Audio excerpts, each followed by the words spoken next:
Shalom kekasih Tuhan, kembali dalam renungan Light of Revival, renungan yang akan menuntun kita di sepanjang hari ini. Mari kita membuka firman Tuhan dari Mazmur pasal yang ke-117. Beginilah bunyi firman Tuhan. Pujilah Tuhan hai segala bangsa, megahkanlah Dia hai segala suku bangsa, sebab kasih-Nya hebat atas kita dan kesetiaan Tuhan untuk selama-lamanya. Haleluya. Pujilah Tuhan hai segala bangsa.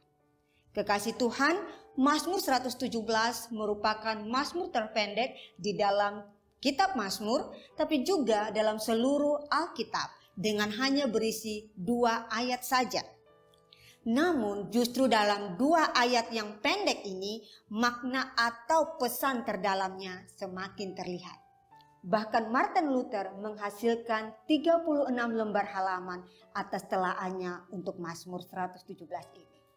Kekasih Tuhan, dalam tradisi Yahudi, Mazmur ini merupakan bagian dari nyanyian pujian Egyptian Hallel yang menjadi bagian dari perayaan keluarnya bangsa Israel dari Mesir, yang terdiri dari 6 Mazmur, yaitu Mazmur 113 sampai dengan Mazmur 118. Dan keenam Mazmur ini selalu dibaca secara keseluruhan. Dan Mazmur-Mazmur inilah yang dinyanyikan oleh Yesus dan murid-murid pada saat perjamuan malam. Kekasih Tuhan, dalam 2 ayat yang singkat ini kita akan mempelajari 2 hal. Yang pertama, Allah Israel berhak menerima pujian dari segala bangsa. Dalam banyak mazmur, umat Allah diperintahkan untuk memuliakan namanya di antara bangsa-bangsa yang lain. Satu panggilan yang menunjukkan bahwa Allah Israel berbeda dari Allah bangsa-bangsa yang lain. Namun di dalam mazmur ini, bangsa asing pun diperintahkan untuk memuji Allah Israel. Bahkan Godingay dalam bukunya Psalm volume yang ketiga menyatakan bahwa dalam mazmur ini bangsa-bangsa asing dibayangkan memuji Tuhan. Satu kenyataan yang pada masa itu belum terjadi. Hal ini menunjukkan pada kita bahwa Allah Israel layak disembah oleh seluruh bangsa.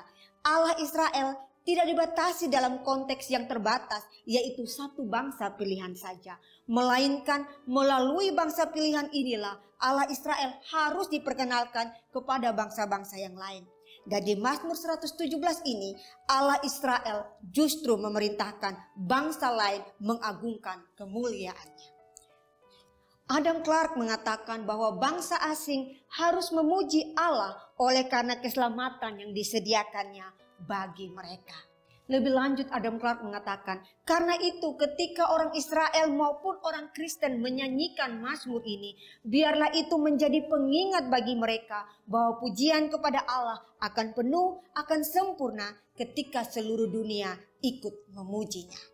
Mengapa? Karena Allah Israel berhak dipuji, layak dipuji oleh seluruh bangsa yang ada di dunia.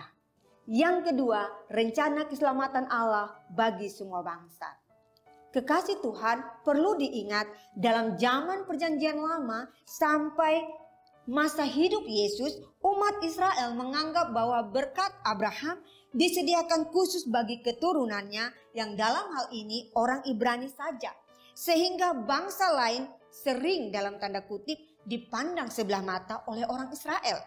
Dalam perjanjian baru, pemahaman eksklusisme mereka perlahan-lahan diubah oleh Yesus saat masih bersama-sama dengan mereka. Hal ini terlihat dalam kisah perempuan Sirofenesia di Injil Markus pasal yang ke-5 ayat 25 sampai ayat yang ke-34. Juga dalam kisah Yesus menyembuhkan hamba seorang perwira di Kapernaum dalam Lukas 7 ayat 1 sampai 10. Dan ditutup dalam peristiwa amanat agung kepada murid-muridnya, Yesus memerintahkan untuk pergi, jadikanlah semua bangsa muridku dan baptislah mereka dalam nama Bapa dan Anak dan Roh Kudus. Ketika dia sudah naik ke surga pun, Filipus melanjutkan pelayanannya atas bangsa-bangsa asing dengan melayani sida-sida dari Ethiopia. Petrus yang dalam peristiwa baptisan Cornelis di Kisah Para Rasul pasal yang ke-10 ayat 1 sampai 48 yang menimbulkan kontroversi besar di antara para murid di Yerusalem, namun pada akhirnya mereka menyadari bahwa kepada bangsa-bangsa lain juga Allah mengaruniakan pertobatan yang memimpin kepada hidup. Rasul Paulus mengkhususkan dirinya bagi pemberitaan Injil bagi bangsa asing. Sesuatu yang masih menjadi bayangan bagi umat Israel dalam masa perjanjian lama telah diperkenalkan oleh Allah melalui Mazmur yang singkat ini, bahwa keselamatan pun tersedia bagi seluruh bangsa. Oleh karena itu kekasih Tuhan, di masa-masa penantian akan kedatangan Yesus yang kedua kalinya, mari kita terus memproklamirkan karya keselamatan Allah kepada keluarga kita ataupun orang asing yang belum mengenal Kristus, dengan terus menyampaikan kabar baik. Sebab Allah Israel layak disembah oleh segala bangsa dan keselamatan tersedia untuk segala bangsa. Mari kita berdoa.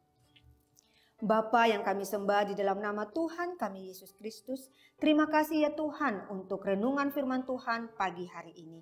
Dan tolonglah kami ya Bapa untuk senantiasa menyampaikan kabar keselamatan-Mu bagi orang-orang yang ada di sekitar kami, supaya melalui kehidupan kami banyak orang boleh mengenal keselamatan dan mengenal Engkau Juru Selamat. Kami mau berdoa Tuhan, memohon berkat-Mu atas kami dan orang-orang yang kami kasihi dalam seluruh aktivitas kami di sepanjang hari ini. Di dalam nama-Mu Tuhan Yesus kami berdoa. Amin. Biarlah firman Tuhan ini menjadi pelita dan terang bagi kehidupan kita. Selamat menjalani hari ini dalam berkat Tuhan. Shalom.